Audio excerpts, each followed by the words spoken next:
Welcome back to my channel. Magmamasid-masid muna tayo guys. Kung nakaraan ay sinubukan ko maglakad ng 3 AM, ngayon po ay 4 AM na ito. 4 AM na ng umaga. Good. Sinubukan natin maglakad ulit ito sa napakatahimik na lugar. At ako lang mag-isa. Mapapansin nyo ay kitang-kita yung naman sa likod. Kalang kung anong biglang tumunog sa likuran ko na napakatahimik. Walang lalakad ni isa. Medyo tumataas ang aking balahibo dahil ako lang mag-isa na naglalakad. Dahil sinadya ako talaga ito gawin dahil gusto ko masubukan kung dapat ba tayong matakot o hindi kapag tayo narito sa Saudi Arabia. Yung nasa likuran ay yung papasok na iskinita at narito tayo sa palooban dito. Wala din nga dumadaang mga sasakyan. Walang dumadaang sasakyan na walang lalakad.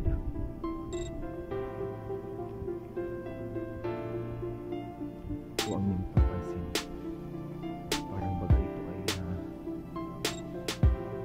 ghost street. Meron ako nakita na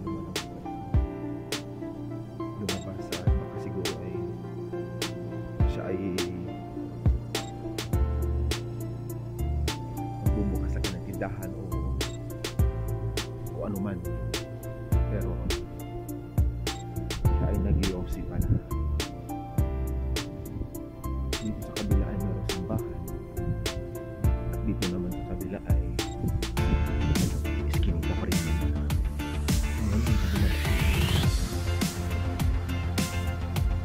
Ulit ko nga po yung lugar kung saan ang aking natamayan ay ginamaan siya pinakbuhan sa kanyang cellphone. Tinakbo sa kanya at kumbaga siya ay hold up sa lugar na ito.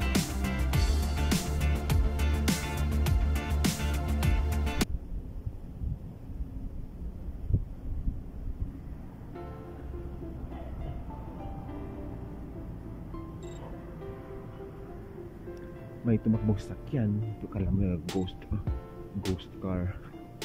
Talagang parang murag mabungkag ng gantong sakyan na ba kung pusog. Katotohanan guys ay malapit na tayo sa stoplight kung saan may mga dumadaan doon sa sakyan, pero dito sa loob na ito at sa lugar na ito ay wala talaga.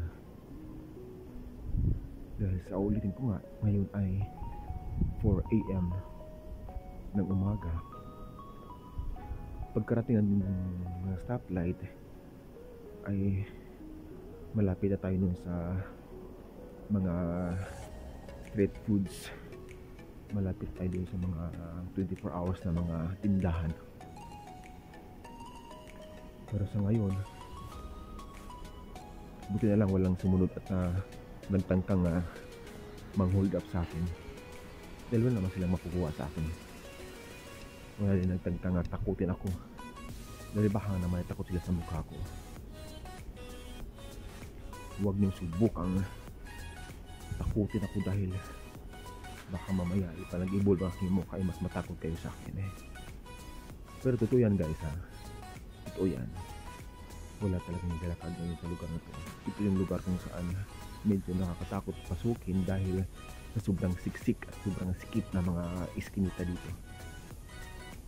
Mapapansin naman kung wala talagang dumadaan dahil kung ito ay hindi siksik at hindi ito nakatakot o kilala na lugar ay talagang meron mga naglalakad o may mga dumadaan, pero wala naman talaga. medyo malapit na tayo guys sa stoplight.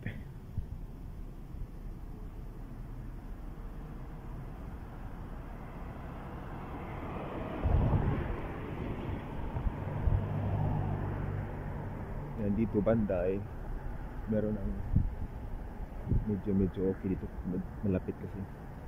Ayun, nagasto tayo, may bus. Bus yata yun, may bus doon, no? Bus siya na papunta siguro ko lang saan. Papunta nga Damam, mga ganun ba.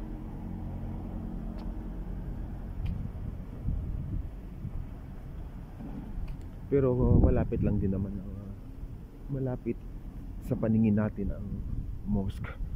Kaya pag nakita natin yung mosque ay isipin natin na tayo ay safe. Dahil may mga makikita tayong ilaw-ilaw na green o parang yung radar yung kanilang simbahan. Pero ngayon ay tawid tayo ulit dito para makapunta na tayong stoplight kung saan malapit na tayo sa Kudu at tayo ay magkakapi doon para mawala ang ating takot at kaba.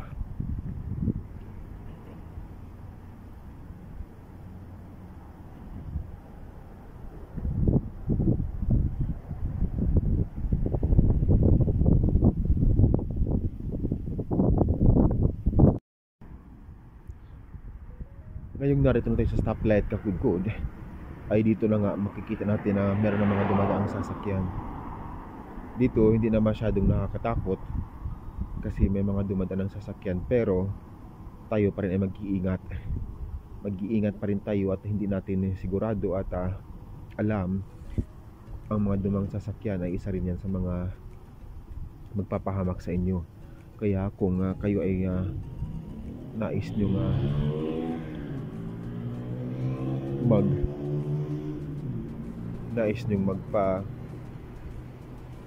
magpapansin sa mga sasakyang dumadaan dahil gusto ng tulong, piliin natin ang karapat-dapat o yung mapagkatiwalaang tao o driver sa mga ganitong oras.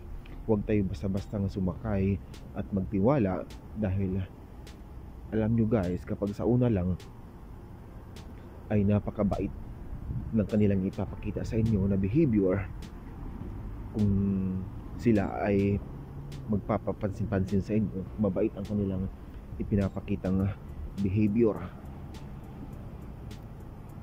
kayo ay nakasakay na at doon nyo makikita ang tunay na kanilang pagkatao.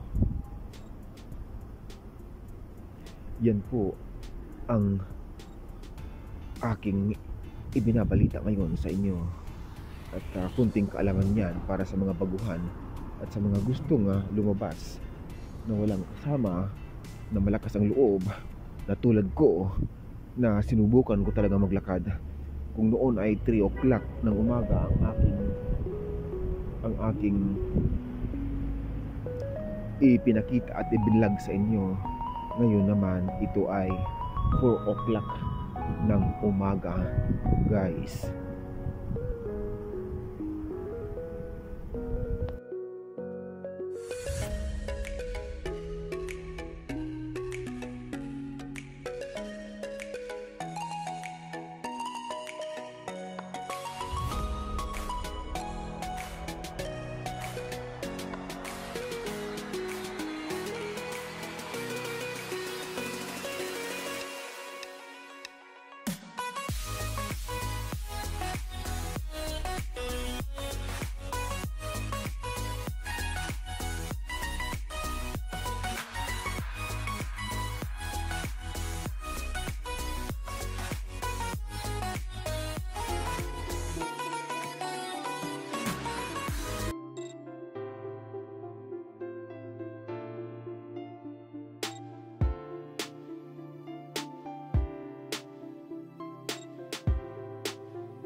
Tell me that you love me, even if